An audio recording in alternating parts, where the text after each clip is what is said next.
Hello friends, and welcome back to the channel. I've got a very interesting video for you today. Something that actually I think should be really helpful to a lot of people that own this particular bike. Recently I had the opportunity to pick up a newer Canyon Strive. It's a CF 8.0. I'll do a bike check on it. I've got a couple of things that I'm changing about the bike that I want to get done before I do a bike check. However, I wanted to kind of share an experience that I have. To do that, I need to show you a portion of this bike that's fairly unique to the Canyon Strive. So let's flip the camera around so that I can go ahead and show you exactly what I'm talking about. All right, guys, so here is what I'm talking about. It is called the ShapeShifter. Now, what in essence the ShapeShifter does, if you've seen bikes like this, is it actually changes the geometry of the bike. There's a little tiny piston that's inside of here. It's almost like a miniature shock that's housed underneath this plastic cover here. And this particular piston, there's a cable that's routed through the frame. And you'll notice that this is the dropper post lever. There's a couple of buttons on here. So you've got this top lever here, the side lever here, and this is actually specifically for the dropper lever. Now, these two levers right here actuate a little cable on the top of this piston that moves up and down. Depending on where that cable is, that adjusts the geometry. So let me show you, as best to my ability in action, what the geometry adjustment actually looks like. All right, so for simplicity purposes, I actually took the plastic housing off so I could show you in a bit more detail how this actually works. You have this particular lever right here that moves up and down, actuated by this cable, again, from the lever or the levers that are sitting on the handlebar.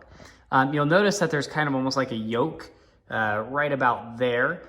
This is actually, there's a little stanchion that we'll see when we put it into the climb mode that will actually pop out and adjust this geometry. So you could imagine that right now with that piston sitting down like this, there's nothing really happening on the geometry of the bike.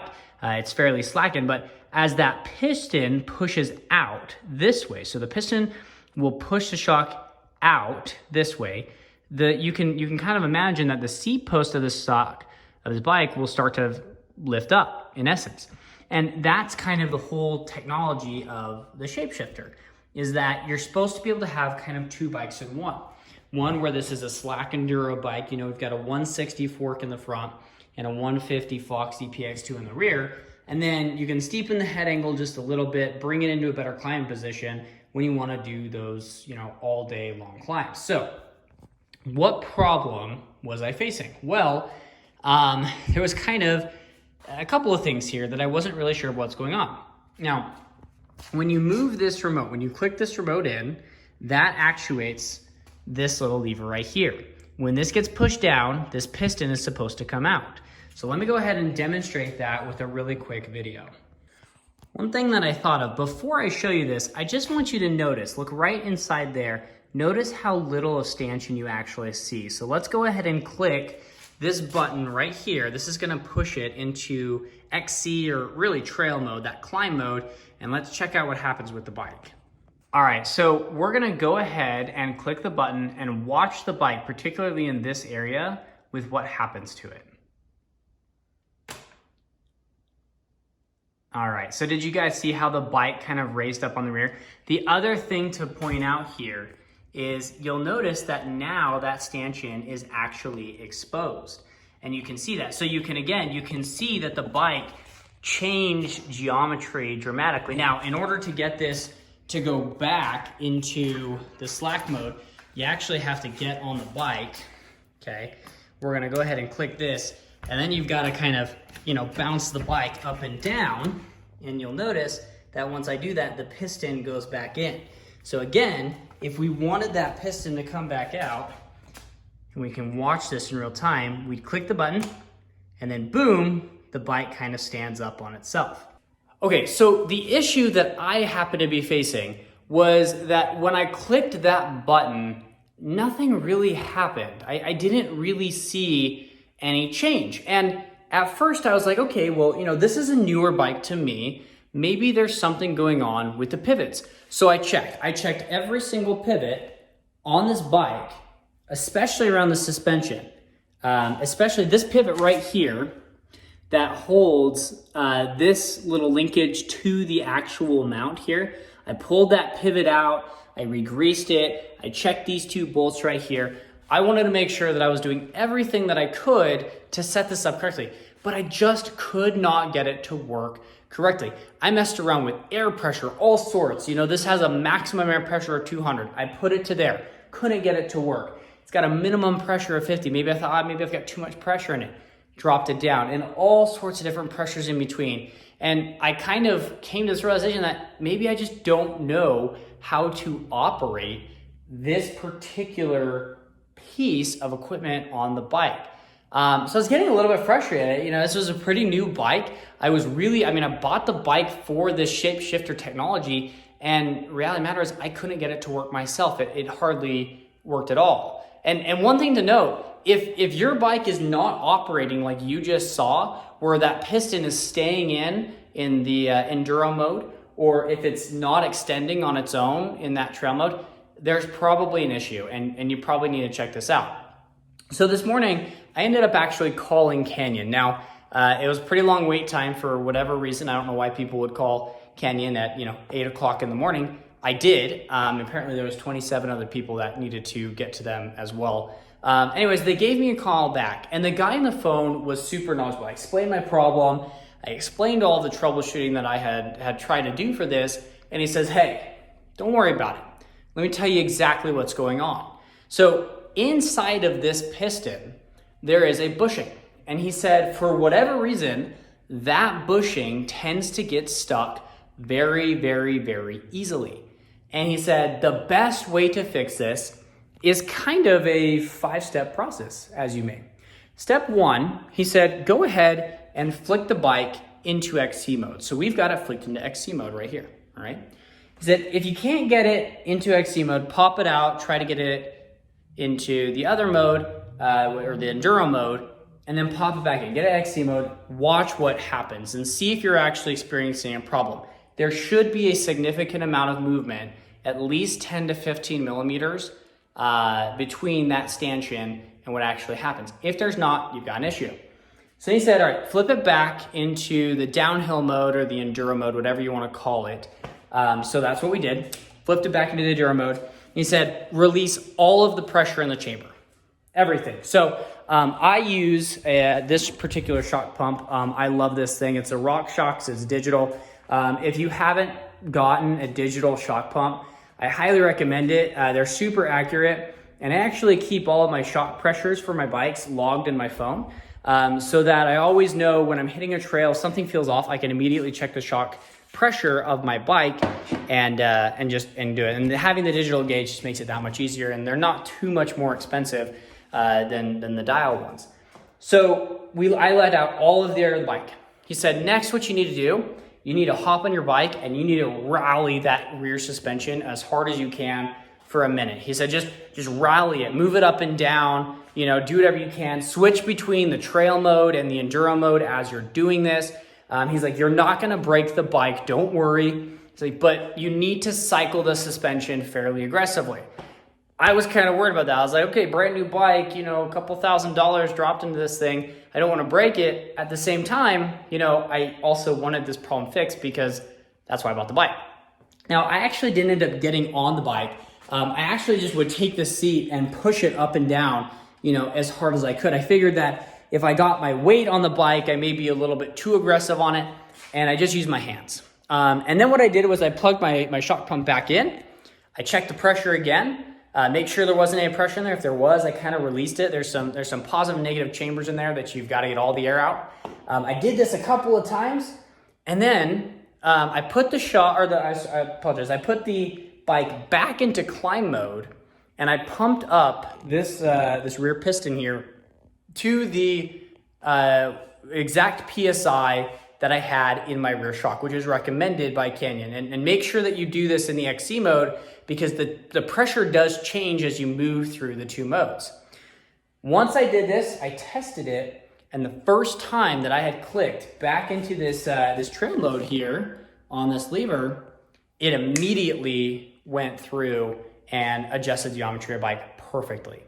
Now the guy on the phone, he did say sometimes it takes a couple of times doing this to get that bushing to move into the place.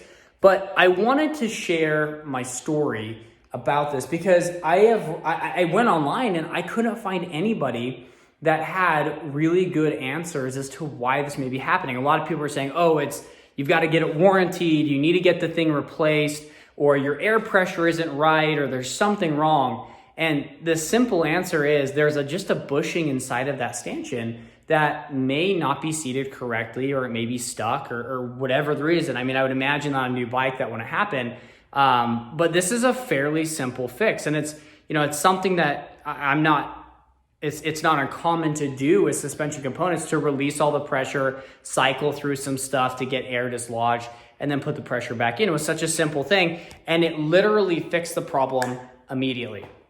So anyways, that was a huge ramble, but let me just kind of go through the steps very simply, walking you through it.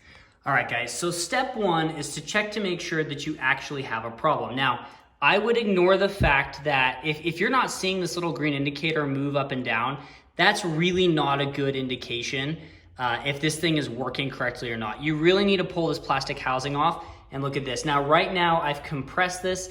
It is down in the enduro or downhill mode. I am going to click, again, this lever right here, which is going to put it in the Climber XC mode. All right. Okay, if you're not seeing that much movement out of the rear stanchion or the rear shock mechanism for the ShapeShifter, you have a problem. So we're gonna move on to step two. Step two is while you're in trail mode, again, not climbing mode, but the levers aren't pressed at all, and you're in that downhill mode, what you're gonna do is on this side, you'll notice that there is a Schrader valve. I think it's Schrader. I always get Schrader and Presto mixed up. You're gonna connect your shock pump to this, and you are going to release all of the air out of this little shock mechanism. Next, and I can't demonstrate this because I'm holding the camera. Next, you're gonna cycle through the suspension as much as you possibly can, as hard as you possibly can. Again, I did this just with my hands pushing down on the seat because I really didn't want to damage anything on the bike, and it worked for me, so I would assume that it would work for you. So cycle all of that air out. If you have to, disconnect your shock pump, reconnect it, make sure that you get all of the air out, make sure that you're cycling it between the two modes. So, as you're moving the suspension through its travel on the rear end, make sure that you're cycling this up and down and up and down and leaving it there and cycling it, and then pushing it back here and cycling it, leaving it and cycling it and pushing it back there. What this is trying to do is just kind of wiggle that bushing free from that shock on the inside and that housing there. The fourth step is to put your bike into XC mode or climb mode, which is going to be this lever right here. Push that in, make sure that the shock is, in this position, and then again, hook your shock pump up to this valve right here and pump it up to the same pressure that you have your rear shock set to. So mine, for example, my rear shock is set to 140 PSI. So I inflated in the climbing mode, and that's very important. I inflated this little pump, this shock right here to 140 PSI. Then what you're gonna do is just test the whole system. Make sure that it works. Make sure that you're seeing what you saw in this video, that it looks the same as what I demonstrated. If it is, you've done it successfully. If it doesn't do that quite yet, I would probably run through that same exercise maybe 3, 4, 5 more times, releasing the air pressure, pushing down, switching between the modes, putting the air pressure back in. Do this 3, 4, 5 more times. If you're still seeing an issue, there's a couple of other things that could be happening here. One of the things that I read online was that, if you've noticed that you've got a lot of oil leaking out of here, I would definitely reach out to Canyon and let them know about that. I did read in quite a bit of forums that oil leaks out of there, and when that happens, it kind of blows that entire system. So you may have to order a replacement from Canyon. The other thing is that this cable tension right here is very important. And there actually is a barrel adjuster on the particular lever unit right here. So if it's turned all the way this way, or I guess that could be clockwise, that is no tension at all. When you start dialing it back this way, so counterclockwise, that's how you can adjust the tension of this particular cable. Now, you don't want to have too much tension on this because it's going to pull this little bushing down right here, which is going to leave it and force it into the climb mode. So you'll never actually be able to get it into the descend mode. So just watch your tension there.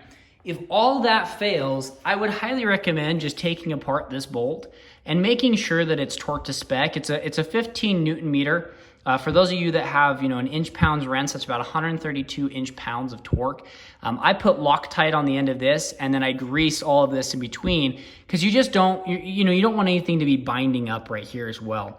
You want to make sure that all of these particular components are well greased and able to support the movement that happens when the ShapeShifter does. So I hope that this video was helpful to you as much as my phone call to Canyon was worth it to me. They were awesome on the phone.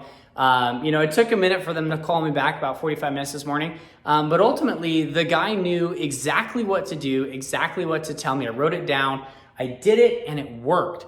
And I haven't seen anything like this on a forum. I haven't seen any tutorials on how to fix this stuff. So I figured I'd throw up a video, show you my experience. It's a pretty crude video, and I apologize for that, filmed on my iPhone, but hopefully it's helpful. And hopefully if you're having this issue with your Canyon bike, that this will help fix it. Now, one thing to mention, this is the ShapeShifter 2.0. So if you have an older version of the ShapeShifter, I would imagine that this would probably work as a good troubleshoot for the old one as well. But I don't know. My only experience is with the ShapeShifter 2.0.